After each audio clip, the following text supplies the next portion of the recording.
ہیں ورنہ اس پر جادو وغیرہ ہو سکتا ہے. تو اب یہ کہنے کہ اس کے جو کپڑے ہیں وہ دیگر بچوں کو پہنا سکتے ہیں. جادو ہو جائے گا تو اللہ بہتر جانے. میں نے تو پہلی بار سنا.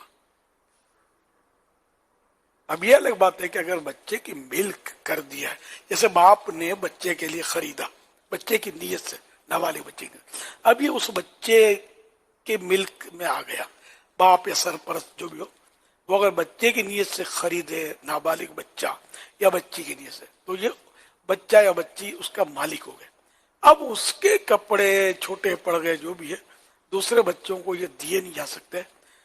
اس کی صورت یہ ہے کہ وہی سرپرست، جو بھی سرپرست ہے، سرپرست یا باپ، وہ جو کپڑے جو ہیں یا بچے کے کھلونے ہیں جو بچے کی نیت سے خریدے تھے، یا بچے کا جھولا، پنگوڑا، جوتے، چپل، جو بھی چیزیں استعمال کی، اب اگر باپ چاہے تو وہ بچے کی چیزیں مارکیٹ ویلیو کے مطابق پرچیز کر سکتا ہے، خرید سکتا ہے. اب وہ خرید لے، خرید کر والے اب جس بچے کو چاہے دے دے، جو چاہے کرے، مارکیٹ ویلیو سے لے. مارکیٹ ویلیو ویسے اتنی نہیں بنے گی. بچے کا اگر کپڑا ٹوکا ہو گیا تو مفت بھی کوئی نہیں لے گا، بعض اوقات تو ایسی صورتیں بنتی ہیں. تاہم مارکیٹ ویلیو کا طریقہ یہ ہوگا کہ دو تین جو پرانے سامان والے ہوتے ہیں، ریڑیوں والے، اور ان کو پوچھ لے بھائی کیا دو گے اس کے، بولے اتنے، نہیں اتنے میں لوگے، وہ نہ، اس طرح کوئی ترکیب سے اس سے نکلوائی. اگر تعلق آتے ہیں ان سے پوچھ لے کہ یہ مجھے بچے سے لینا ہے دوسرے بچے کے لیے، مارکیٹ ویلیو اس کی کیا ہونی چاہیے، تو وہ بتائے کہ اتنی، تو وہ مارکیٹ ویلیو.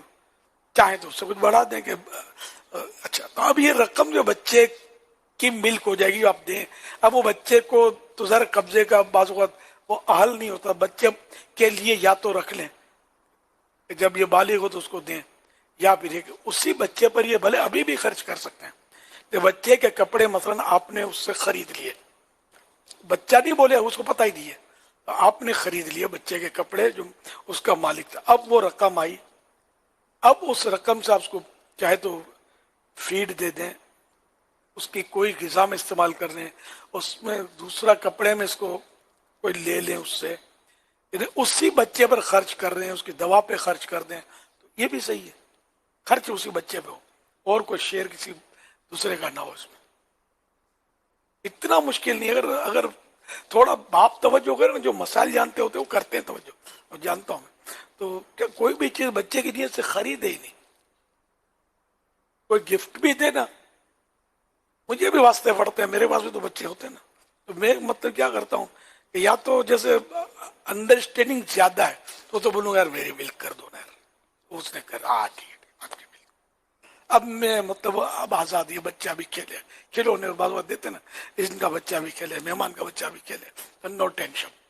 سمجھے؟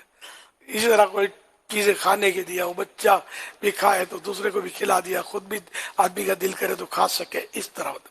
یا پھر بولتا ہوں یار ان کے ابو کی ملک کر دو موقع کی مناسبت سے، تاکہ مطلب یہ شرعی مسائل میں ہمیں مطلب ہے وہ عمل کرنے میں دشواریاں پیش نہ آئے.